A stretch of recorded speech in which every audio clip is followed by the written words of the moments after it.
बोलतील ते बसले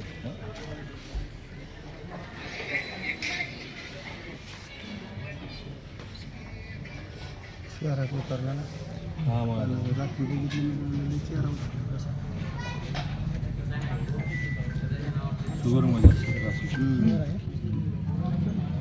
स्टार्ट.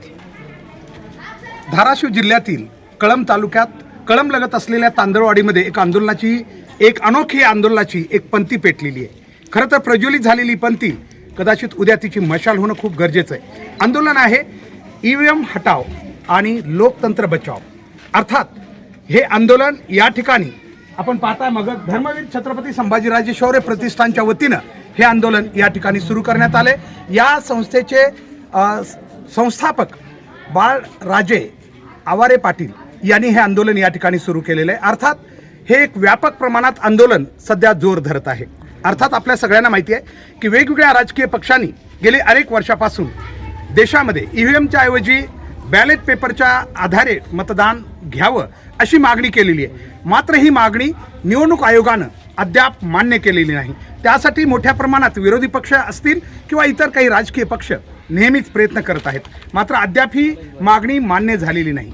ही मागणी खरं तर खूप महत्त्वाची आहे आणि त्या निमित्तानं या ठिकाणी या प्रतिष्ठाननं इथं सुरू केलेलं आंदोलन खूप महत्त्वाचं आहे. या भागातील खरं तर जनतेनं आज आंदोलनाचा 5वा दिवस आहे. खरं तर अशी आंदोलनं जेव्हा सुरू होतात तेव्हा त्याच्याकडं संपूर्ण जी काही लोकशाहीला मानणारा वर्ग आहे त्यांनी खरं तर याला खूप मोठं बळ देणं गरजेचं आहे. मात्र अद्याप ज्या प्रमाणात याला मोठ्या प्रमाणात लोकांनी या आंदोलनाला पाठबळ द्यायला पाहिजे तेवढं मिळालेलं नाही आहे. म्हणून आमची विनंती आहे, कळंब असेल किंवा केज असेल किंवा परिसरातील तालुके आहेत, या क्षेत्रातील जे राजकीय पक्ष आहेत ज्यांची पारंपरिक मागणी आलेली आहे की EVM हटाव, EVM बाजूला करा आणि बॅलेट पेपरच्या अर्थात मतपत्रिकेच्या साह्यानं मतदान करा, तर ही मागणी जर खरोखर तुम्ही मनातून करत असाल तर आज या आंदोलनाला पाठबळ देणं गरजेचं आहे. यासाठी केवळ कागदोपत्री पाठिंबेही नाही तर आता रस्त्यावर येऊन या कार्यकर्त्यांनी आंदोलन उभा करणं खूप गरजेचं आहे. तरच आज या आंदोलनाचं दखल कदाचित निवडणूक आयोग आणि राज्य शासन आणि केंद्र शासन घेऊ शकेल. कारण आपल्याला माहिती आहे की सध्या याची मागणी सर्व स्तरातून होते पण मोठं आंदोलन कधीच झालं नाही.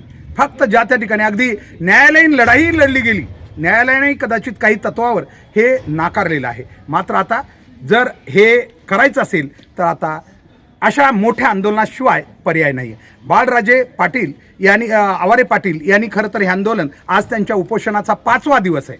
मात्र तरीही शासनानं दखल घेतली नाही. वेगवेगळ्या राजकीय पक्षांचे नेतेही आता येऊ लागलेले हळूहळू. आज काँग्रेस पक्षाचे बाळासाहेब थोरात हेही या ठिकाणी भेट देणार असल्याचं कळतंय. सगळ्यात महत्त्वाची घडामोड आजची ही आहे की या प्रतिष्ठानच्या वतीनं चक्क राज्य निवडणूक आयोगाच्या कार्यालयामध्ये तोडफोड करण्यात आलेली आहे. या मागणीची दखल न घेतल्यामुळं आज 5व्या दिवशी या उपोषणाची दखल न घेतल्यामुळं तोडफोड करण्यात आलेली आहे.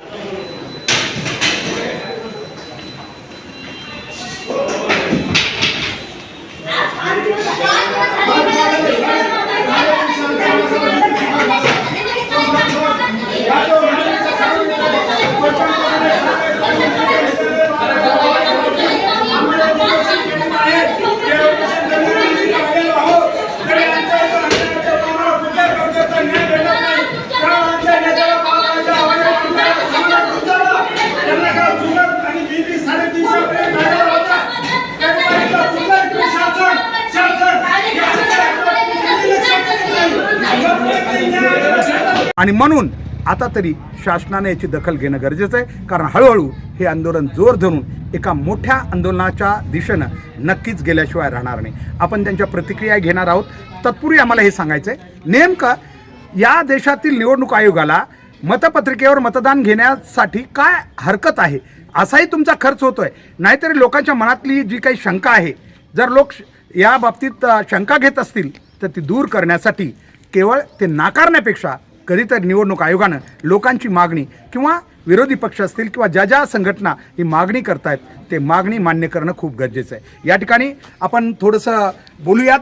या संस्थेचे जे संस्थापक आहेत बाळराजे आवारे पाटील, ज्यांचा आजचा उपोषणाचा 5वा दिवस आहे, त्यांची प्रकृती खालावत चाललेली आहे. अशा वेळी ते या ठिकाणी उपोषणस्थळी आहेत. आपण त्यांच्याशी बोलूया. आवारे पाटील, आपण मला वाटतं आज 5वा दिवस आहे आणि आपली प्रकृती थोडी आम्हाला आता बघितलं थोडी खालावलेली आहे.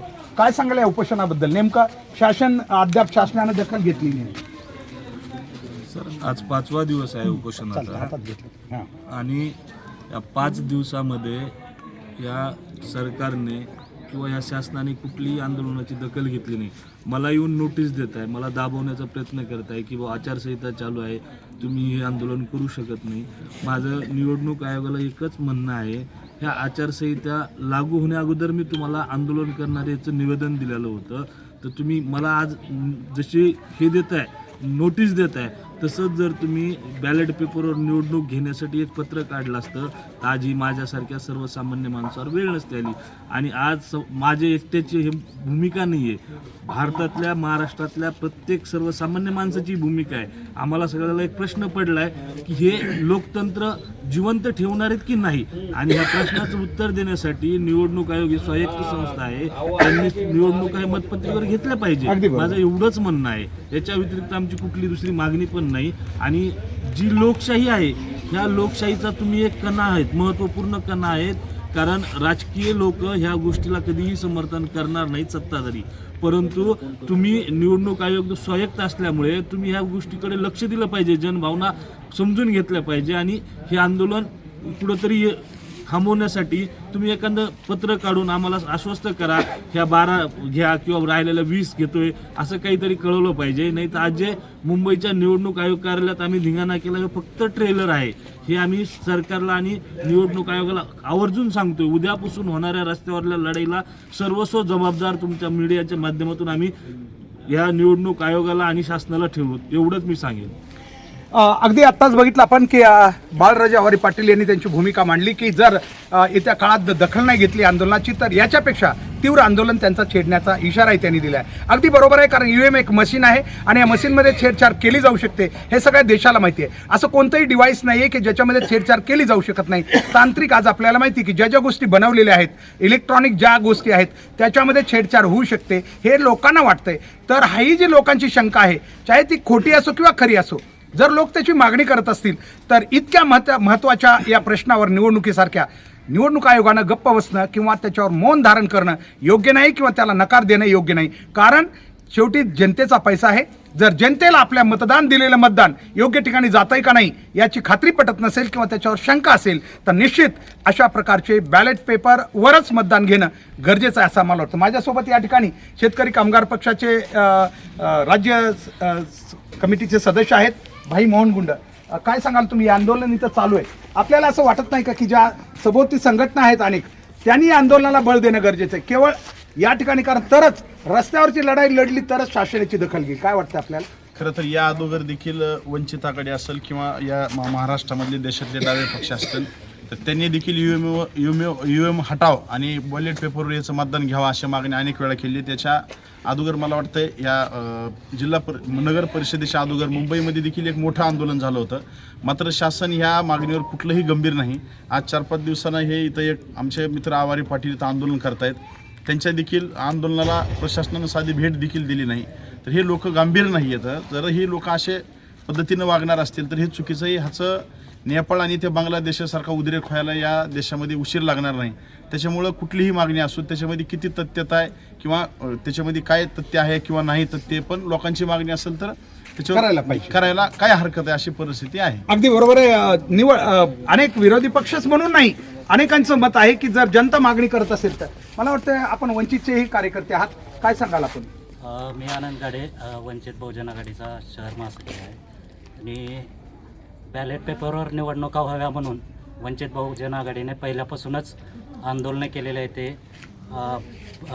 कोर्टामध्ये लढाई पण लढलेली आहे. आणि यानंतर बाळराजे पाटील साहेबांना स्वतः साहेबांनी फोन करून या आंदोलनाला पाठिंबा दर्शवलेला आहे. अच्छा, ओके.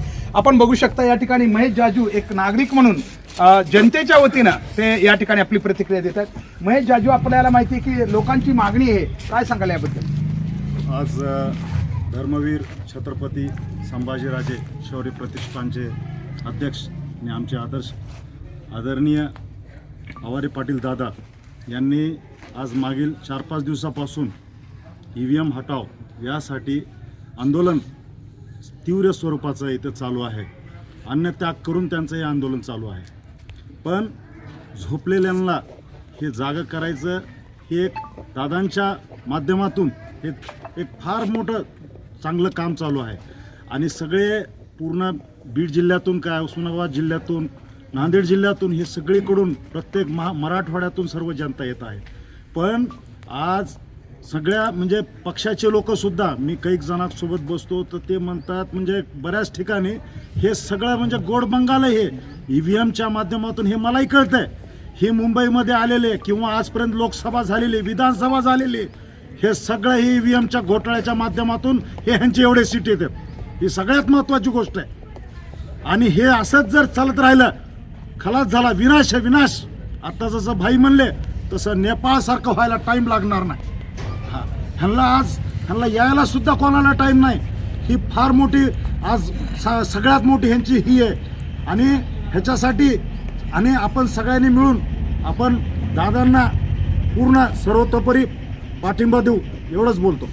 आपण बघतो या ठिकाणी खरं तर ही सगळी मंडळी ज्यांनी प्रतिक्रिया व्यक्त केल्या खरं तर एक मोठं आंदोलन आहे. आणि बीड उस्मानाबाद अर्थात धाराशिव जिल्ह्यातील सर्व लोकांनी जे लोकशाहीवर प्रेम करतात खरं तर त्या लोकांनी आता या आंदोलनामध्ये रस्त्यावर उतरून लढाई लढण्याची वेळ आलेली आहे. आवारे पाटील यांनी सुरू केलेली ही लढाई एक देशाच्या महत्त्वाच्या कारणासाठी असल्यामुळं कारण आम्हाला असं वाटतं या ठिकाणची प्रसिद्धी माध्यमं ते अगदी प्रिंट मीडिया असेल किंवा इलेक्ट्रॉनिक मीडिया असेल यांनीही खरं तर अतिशय महत्त्वाच्या कारणासाठी सुरू असलेल्या आंदोलनाची दखल घेऊन याला जास्तीत जास्त प्रसिद्धी देऊन लोकजागृती करणं सुद्धा गरजेचं आहे. आणि या परिसरातील ज्या ज्या काही लोकशाहीला मानणाऱ्या संघटना आहेत किंवा पक्ष आहेत त्यांना आम्ही आवाहन करतो या निमित्तानं की आपण या महत्त्वाच्या कारणासाठी आंदोलनाला नक्की पाठबळ दिलं पाहिजे.